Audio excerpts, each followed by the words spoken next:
Hello दोस्तों, मैं विक्रम सिंह राजपूत। आप सभी का हमारे यूट्यूब चैनल पर स्वागत है।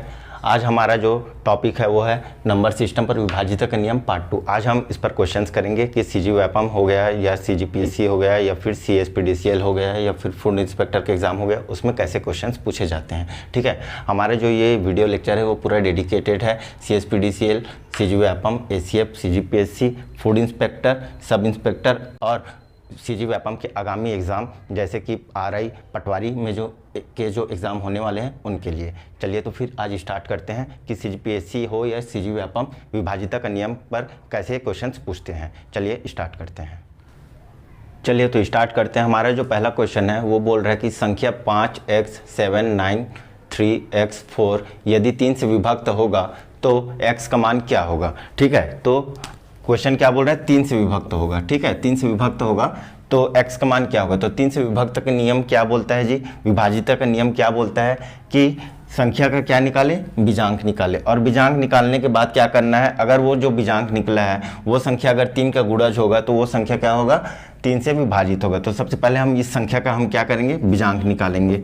5x + 7 + 9 + 3 + x + 4, इसका जो वैल्यू होगा वो क्या होना चाहिए, 3 का गुणज होना चाहिए। तो x का मान हमें इन चारों ऑप्शन में से चेक करना पड़ेगा। ठीक है, तो चलिए करते हैं। पहले सबसे पहले तो संख्या को जोड़ लेते हैं। 5 और 7 12, 12 और 9 21, 21 और 3 24, 24 और 4 28 हो गया।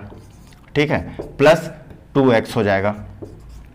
ठीक है, अब x का मान इन चारों ऑप्शन में हम क्या रखें कि कितना आ जाए, 3 का गुणज होगा। तो चलिए कैसे सॉल्व करते हैं, चेक बाय ऑप्शन से। ठीक है, तो 28 + 9 को अगर रखते हैं, ठीक है, तो x का मान अगर 9 को रखते हैं तो 2 × 9 होगा ऑप्शन ए में। ठीक है, तो कितना हो जाएगा, 28 + 9 दूनी 18, कितना आ रहा है जी, 8 8 16, हासिल आई 1 2 और 1 3 और 1 4, 46। 46 का अगर हम बीजांक निकालेंगे तो कितना आएगा, 6 और 4 10। ठीक है, तो 10 क्या 3 के पहाड़े में आता है, नहीं आता है। तो हम कह सकते हैं कि ए जो है ऑप्शन इसमें नहीं होगा। ठीक है, चलिए ऑप्शन बी को चेक करते हैं।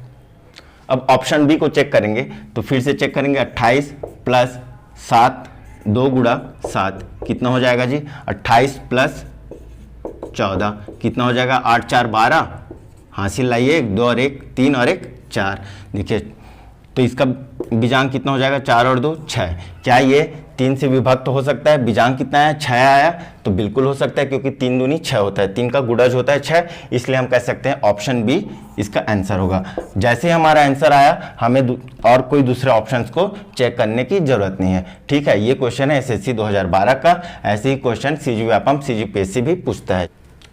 हमारा जो अगला क्वेश्चन है बोल रहा है संख्या 5 4 3 2 4 यदि 9 से विभक्त होगा तो स्टार का मान कितना होगा। ठीक है, ये रेलवे 2018 का जो लोको पायलट का एग्जाम हुआ था उसमें पूछा गया था। ठीक है, तो क्या करेंगे, 9 से विभक्त पूछ रहे हैं। ठीक है, तो 9 से विभक्त के लिए क्या नियम है कि बीजांक निकालिए। सबसे पहले तो 9 से नियम के लिए क्या है कि 9 से विभक्त होने का नियम क्या है, बीजांक निकालिए। ठीक है, तो फिर से हम क्या करेंगे, बीजांक निकालेंगे। 5 4 3 2 *+4 और इनका जो योग होगा वो क्या होगा, 9 का गुणज होगा। ठीक है, तो 5 4 9 9 3 12, 12 और 2 14, 14 और 4 18, 18 प्लस स्टार। अब 18 जो है 9 से विभक्त होता है, 9 के पहाड़ा में आता है। ठीक है, 9 का गुणज है, तो इसमें स्टार का वैल्यू कितना रखना पड़ेगा। ऑप्शन से देखिए, अगर 0 आता है तो 18 ऑलरेडी आ जाएगा। ठीक है, तो ऑप्शन में 0 दे रखा है।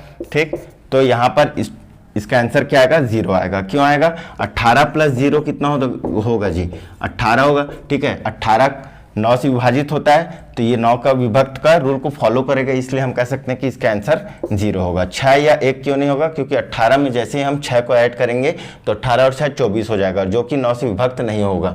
ठीक है, क्योंकि वो 9 का गुणज नहीं है। 1 को रखेंगे तो 18 + 1 19 हो जाएगा। ठीक है, बात समझ में आया। ऐसे ही आसान क्वेश्चन पूछता है। चलिए अब आगे बढ़ते हैं। हमारा अगला प्रश्न बोलता है कि 9 7 2 1 5 6 यदि 11 से विभक्त होगा तो स्टार का मान क्या होगा। तो 11 से विभक्त का नियम क्या बोलता है कि संख्या को अल्टरनेट में जोड़िए और उसके बाद उनका अंतर निकालिए, और अगर अंतर 0 या फिर 11 का गुणज होगा तो मानकर चलिए कि वो 11 से विभक्त होगा। तो कैसे करेंगे, स्टार्ट कहाँ से करेंगे, 6 से करेंगे। 6 + 5 + 2 प्लस 9, ठीक है। उसके बाद माइनस करेंगे किसको जी, स्टार, फिर 1, फिर 7 को, ठीक है। अब इनका अंतर या तो 0 है या तो 11 का गुणा जाए, ठीक है। 5 6 11, 11 और 2 13, 13 के बाद 9 जोड़ेंगे तो कितना आ जाएगा 22, ठीक है। अब इधर माइनस करेंगे स्टार प्लस 8।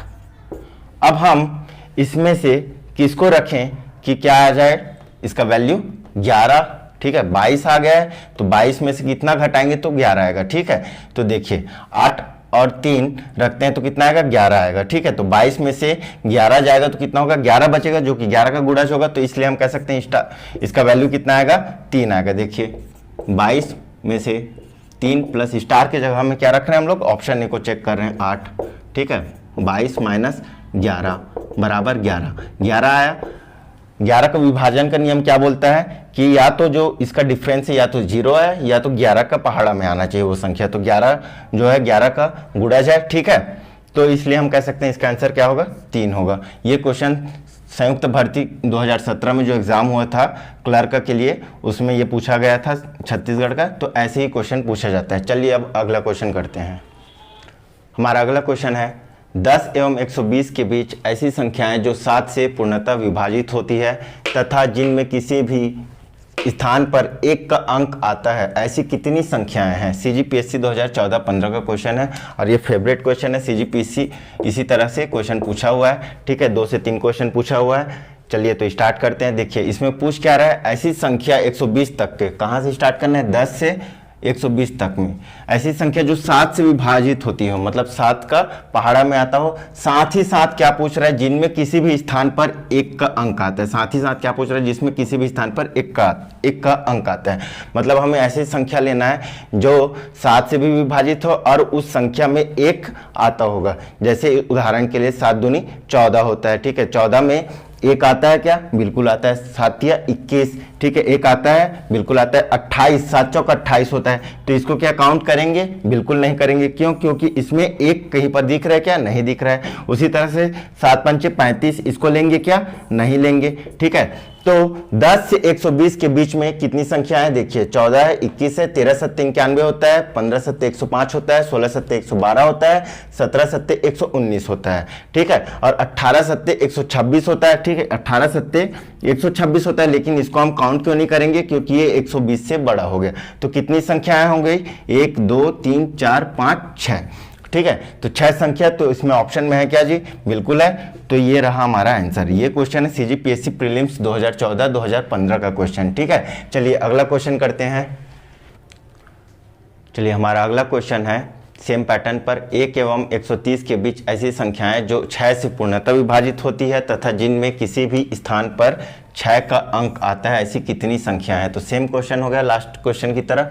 1 से 130 तक के बीच हम ऐसी संख्या निकालेंगे जो 6 से विभाजित होती है पूर्णतः और उसके किसी भी स्थान पर किसी भी अंक पर क्या हो, 6 हो, ठीक है। तो ऐसी कौन कौन सी संख्या, 6 है, 36 है, 60 है, 66 है, 96 है और 126 है, ठीक है। ये सभी संख्याएं क्या होंगी, 6 से विभाजित होंगी। हमें 6 दूनी 12 को नहीं लेना है, 6 तिया 18 को नहीं लेना है, 6 चौक 24 को नहीं लेना है। क्यों नहीं लेना है, क्योंकि इनमें किसी भी स्थान पर क्या नहीं आता, 6 नहीं आता। क्वेश्चन सीधा बोला है 6 का अंक आता हो, ठीक है। तो हमें इन्हीं संख्याओं को लेना है, ठीक है। तो कितने संख्या हो गए, 1 2 3 4 5 6। तो इसी तरह से इसका भी आंसर क्या हो जाएगा, 6 हो जाएगा, ठीक है। चलिए फिर अगला क्वेश्चन करते हैं। हमारा अगला क्वेश्चन है, ये इस क्वेश्चन को आपको स्वयं को हल करना है। पिछले 2 क्वेश्चन की तरह ये पूर्णतः उसी पर आधारित है, ठीक है। क्वेश्चन बोल रहा है 1 एवं 200 के बीच ऐसी संख्याएं जो 8 से पूर्णतः विभाजित होती है तथा जिनमें किसी भी स्थान पर 8 का अंक आता है, ऐसी कितनी संख्याएं हैं। ये क्वेश्चन ACF का एग्ज़ाम हुआ था 2016 में, उसमें पूछा गया है। तो इसका आंसर आप सभी निकालेंगे और कमेंट बॉक्स पर आप कमेंट करिएगा, ठीक है। चलिए अगला क्वेश्चन चलते हैं। हमारा अगला जो क्वेश्चन है बोल रहा है निम्न में से कौन सी संख्या 11 से पूर्णतः विभाजित होगी। ये क्वेश्चन अमीन पटवारी 2017 का क्वेश्चन है, ठीक है।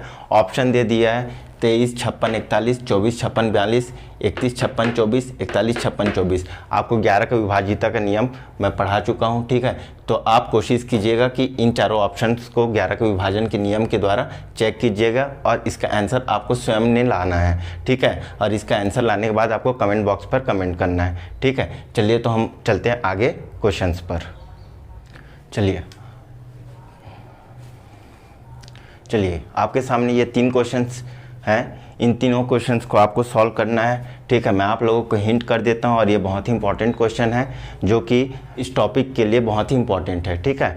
कौन से टॉपिक के लिए? विभाजिता का नियम के लिए। इसी तरह के क्वेश्चंस भी पूछे जाते हैं, ठीक है। जैसे कि क्वेश्चन बोल रहा है 502789 में कम से कम क्या जोड़ा जाए कि योगफल 4 से पूर्णतः विभाजित हो, ठीक है। तो 4 से विभाजिता का नियम लगाएंगे, क्या करेंगे? 89 को पकड़ेंगे हम लोग, ठीक है। 89 में हम कितना जोड़ें कि वो 4 से विभाजित हो जाए, ठीक है। 89 में हम कितना जोड़ें कि वो 4 से विभाजित हो जाए, इसको आपको ट्राई करना है। दूसरा क्वेश्चन है 80 36 42 में कम से कम क्या जोड़ा जाए कि योगफल क्या है? 11 से पूर्णतः विभाजित हो।